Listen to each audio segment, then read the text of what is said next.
మీ business ఏదైనా మీ ఊర్లో promotion చేయాలంటే అది సుమన్ టీవీతోనే సాధ్యం. ఇప్పుడే సంప్రదించండి. స్వర్గీయ ఎన్టీ రామారావు గారి వర్ధంతి సందర్భంగా శాంతినగర్ కాలనీ రెండు రాష్ట్రాల మధ్యలో ఈరోజు విగ్రహానికి ఆంధ్ర రాష్ట్రం తెలంగాణ రాష్ట్రానికి మధ్యలో ఉన్న విగ్రహానికి ఆవిష్కరణ చేసిన పెద్దలందరూ శ్రీనివాసరావు గారు కానీ అతన్ని నరసింహదత్ కానీ అలానే జగదీష్ గారు కానీ జగదీష్ గారు కానీ మా వెంకటమ్మ ఆదివాసీ నాయకులు గారు కానీ అందరూ కూడా ఈరోజు దీనికి అటెండ్ కావడం జరిగింది. మనకు తెలుసు, ప్రజలు విపత్తులో ఉన్నప్పుడు రాష్ట్రానికి ఏమి కావాలి, ఉమ్మడి ఏపీలో ఉన్నప్పుడు రాష్ట్రానికి ప్రజలకి ఏం కావాలని ఆయనకి సినిమా తీసే దాంట్లో ఆ రోజుల్లోనే పెద్ద పేరుండి ఆ రోజు ఇంకా సినిమా తీసే అవకాశం ఉన్నా కానీ ప్రజల అవసరాల కొరకు చాలా వరకు విపత్తు వచ్చిన తర్వాత పార్టీ పెట్టి 9 నెలలకే ముఖ్యమంత్రి అయి ప్రజల వద్దకు పాలనప్పుడు ఎమ్మెల్యేలు అంటే ఇంట్లో కూర్చుంటే సరిపోయేది, ఎమ్మెల్యే దగ్గరికి జనాలు వచ్చారు. అలా కాదు, ప్రజల వద్దకి ఎమ్మెల్యే వెళ్ళాలని ఆ రోజు ప్రజల వద్దని ఎమ్మెల్యేకి గెలిచిన వ్యక్తి ఆ రోజు ఎన్టీ రామారావు గారు. అదేవిధంగా చాలా వరకు డ్రాట్ వస్తే డ్రాట్కి ఏం నిర్వహించాలి, ఆ రోజు ₹2 బియ్యం కానీ సంక్షేమ పథకాలు కానీ ఈరోజు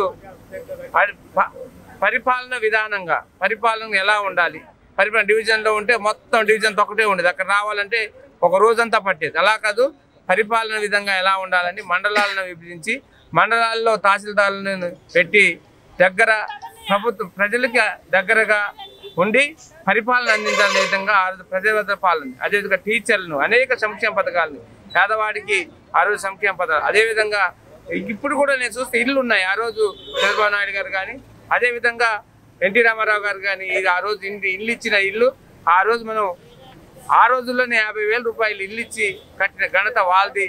అదేవిధంగా సంక్షేమ పథకం పేదవాడికి ఏమి కావాలని ఆ రోజు సంక్షేమ పథకాలు చదువులోను అదేవిధంగా విద్య అక్కడ. అదేవిధంగా మాకైతే మనం ఆదివాసులకైతే జీవో నెంబర్ 3 తెచ్చి ఈ జీవో నెంబర్ 3 ఈ ప్రాంత వాసులే దీనికి విద్య చేయాలని ఆ జీవో నెంబర్ 3ని విధంగా ఆ రోజు ఏజెన్సీ ప్రాంతాల్లో వాళ్ళకి జీవో నెంబర్ 3 అయితే 100% ట్రైబుల్ని ఉద్యోగాలు కల్పించి వాళ్ళ భాషలో వాళ్ళ లాంగ్వేజ్లో వాళ్ళు చెప్తే అర్థమయ్యే విధంగా ఆ రోజు జీవో నెంబర్ 3ని తెచ్చి ప్రతి వాళ్ళకి ఆదివాసులకి తక్కువ ఉన్న ఒక క్వాలిఫికేషన్ లేకుండా అందరికీ ఇంటర్మీడియట్ డిగ్రీ క్వాలిఫికేషన్ ఉంటే 7th 8th చదివినా కానీ చాలా ఒక క్వాలిఫికేషన్ తెచ్చి మన ఆ రోజు అందరికీ ఉద్యోగము విద్య కల్పించిన ఘనత. చాలా మారుమూల ప్రాంతాల్లో టీచర్లు వెళ్ళేవాళ్ళు కాదు, ఆ రోజుల్లో వెళ్ళకుంటుంటే ఆ ప్రాంత వాసులకి టీచర్లని అక్కడక్కడే చదువు కావాలని ఆ రోజుల్లో నైట్ స్కూల్ కానీ పగల స్కూళ్ళు కానీ ఆదివాసులకి కలగలిసిన భిక్ష జీవో నెంబర్ 3ని ఆ రోజు పెట్టిన భిక్ష. ఈ రోజు మాకు ఆదివాసులకు అండగా ఒక మహానీయుడిగా ఉన్న వ్యక్తి అయినా అనేక సంక్షేమ పథకాలు పేదవాడిని ఆదుకున్న దాంట్లో ఆ రోజు చాలా డ్రాట్ వచ్చి చాలా మంది చనిపోతూ ఉంటే చాలా వరకు ఏం చేస్తే బాగుండదు, ₹2 బియ్యం కానించి పేదవాడికి ఏం చేయాలి, ఏ సంక్షేమాలు ఆలోచనలో చేసిన వ్యక్తిగా నేను కూడా ఆ రోజుల్లో మనం కొత్తగా రేషన్ షాపులు వస్తే మేము కూడా బస్తాలు పెట్టుకొని సంచులు పెట్టుకొని వెళ్తే రేషన్ షాపు ₹2 బియ్యం అంటే ఆ రోజు ₹10కి దొరికి ఆ రోజుల్లో ₹10 ఉన్న బియ్యాన్ని ₹2 చేసిన ఘనత మన కీర్తిశేషులు మన ఎన్టీ రామారావు గారి ఘనత తాగిందని అందరికీ మనవి చేసుకుంటే ఈరోజు నిజంగా మన అందరం వర్ధంతి జరుపుకునేందుకు భద్రాచలం టౌన్లో అందరు నాయకులందరూ మనం తెలుగుదేశం నాయకులు కానీ ఒక నాయకులే కాకుండా అందరి అభిమాని ఎన్టీ రామారావు గారు సినిమా పరంగా కానీ ముఖ్య మన ఆంధ్ర రాష్ట్రానికి ముఖ్యమంత్రి పాలనలో ఏ విధంగా ఉండాలని చెప్పిన దాంట్లో ఒక మంచి ముఖ్యమంత్రిగా పాలన ఇచ్చిన అందరి అభిమానిగా ఉన్న నాయకులకి ఈరోజు వర్ధంతి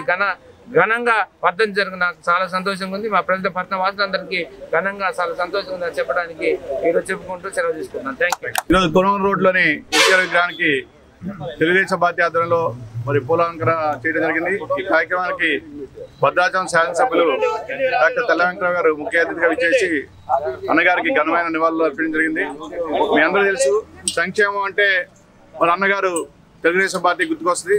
ఎన్టీ రామారావు గారు ప్రవేశపెట్టిన ₹2కే కిలో బియ్యం, మరి ఉచిత దోవతీలు, అట్లాగే గృహ నిర్మాణం, ఎన్నో పథకాలు, మండలాలు తాలూకాలు తీసేసి మండల వ్యవస్థ తీసుకొచ్చి ప్రజలందరికీ పరిపాలన చాలా సులువుగా జరగాలనే ఉద్దేశంతో ఆ రోజు మండల వ్యవస్థ తీసుకొచ్చారు. అట్లా ఎన్నో సంస్కరణలు మరి భారతదేశంలోనే మరి అనతి కాలంలో 9 నెలల్లో ఒక రాజకీయ పార్టీ పెట్టి మరి అధికారంలోకి వచ్చిన ఘనత కూడా తెలుగుదేశం పార్టీకే చెందుతుంది. అదేవిధంగా భద్రాచలం మరి అభివృద్ధి చెందిందంటే ఆ రోజు ఎన్టీ రామారావు గారు ముఖ్యమంత్రిగా ఉన్నప్పుడు మరి మిథిలా స్టేడియం కానీ, అంటే రావులవారి చుట్టుపక్కల ప్రాంతం కానీ, అంటే చంద్రబాబు గారు ముఖ్యమంత్రిగా ఉన్నప్పుడు భద్రాచలం కరకట్ట కానీ, మరి సెంట్రల్ లైటింగ్ సిస్టమ్ కానీ, ఇదంతా కూడా తెలుగుదేశం పార్టీ హయాంలో చాలా అభివృద్ధి చెందింది.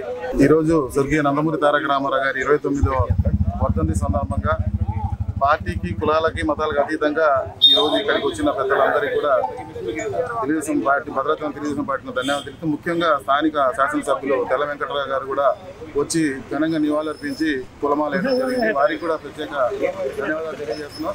ముఖ్యంగా ఇప్పుడు చెప్పిన మా నాయకులు చెప్పినట్టు మరి గత 42 సంవత్సరాల క్రితం కూడు గుడ్డ నీడ అనే నినాదంతో పార్టీని స్థాపించి మరి పేద ప్రజలకి ఎన్ని అసలు ఈ దేశంలోనే సంక్షేమ పథకాలంటే ఏంటో తెలియజేసిన ఏకైక మహనీయుడు నందమూరి తారక రామారావు గారు. ఆ రోజు వరకు భూస్వాములు, పెత్తందారులు, మరి ఈ ప్రభుత్వాలు నడిపేటోళ్ళు, ప్రజలకి పాలన దగ్గర చేసిన ఏకైక వ్యక్తి నందమూరి తారక రామారావు గారు. ఆ నందమూరి తారక రామారావు గారి సంక్షేమాలతోనే తదనంతరం వచ్చినట్టు చంద్రబాబు నాయుడు కూడా మరి ఆయన ఆశయాలకు అనుగుణంగానే ఈ ఉమ్మడి రాష్ట్రాన్ని మరి దేశంలోనే ఒక ముఖ్య రాష్ట్రంగా తీర్చిదిద్దిన ఘనత చంద్రబాబు నాయుడు గారిది. అదేవిధంగా భద్రాచలానికి విషయానికి వస్తే ఇప్పుడు ఎమ్మెల్యే గారు చెప్పినట్టు ఈ భద్రాచలాన్ని చంద్రబాబు నాయుడు గారు ముఖ్యమంత్రిగా ఉన్నప్పుడు మరి మనం ఇప్పుడున్న మంత్రివర్యులు తుమ్మల నాగేశ్వరరావు గారు ఈ భద్రాచలాన్ని, ఈ రామాలయాన్ని, మరి రెండో అయోధ్యకు పేరుకొంచే ఈ రామాలయాన్ని ఈ స్టేజ్లో తీసుకొచ్చారంటే అది తుమ్మల నాగేశ్వరరావు గారికి దక్కుతుంది. చంద్రబాబు గారు, తుమ్మల నాగేశ్వరరావు గారు, ఎన్టీ రామారావు గారు, వీళ్ళు ముగ్గురు ఈ భద్రాచలానికి చేసిన సేవలు, ఈ డివిజన్కి చేసిన సేవలు మరపురాని. మరి గత 15 సంవత్సరాల నుంచి మరి ఈ రోజు వరకు కూడా మరి తెలంగాణ ఏర్పడిన తర్వాత ఈ పట్టణానికి కానీ, రామాలయానికి కానీ ఇప్పటి వరకు అయితే ఏమీ జరగలేదు. మరి ఎన్టీ రామారావు గారు పెట్టిన పార్టీ నుంచి వచ్చిన మరి రేవంత్ రెడ్డి గారు మరి ఈ ఆదశగానే అడుగులు వేస్తున్నారని తెలుస్తుంది.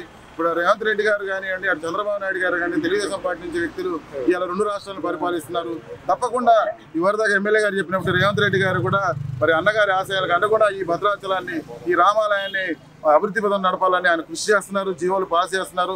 ఆ సందర్భంలోనే ఇప్పుడు కరకట్ట కానివ్వండి, రామాలయ అభివృద్ధి మరి మంచి ప్లాన్ చేస్తున్నారు మాడ వీధుల కోసం.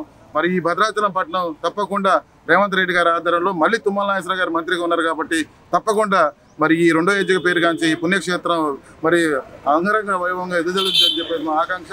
మరి ఒకసారి మరి ఎన్టీ రామారావు గారు పెట్టిన పార్టీలో 42 సంవత్సరాలు మా ఊహ వచ్చిన కాంచి ఈ పార్టీలో ఉన్నందుకు, ఆయన స్థాపించిన పార్టీలో మేమందరం ఉన్నందుకు గర్వపడుతున్నాం.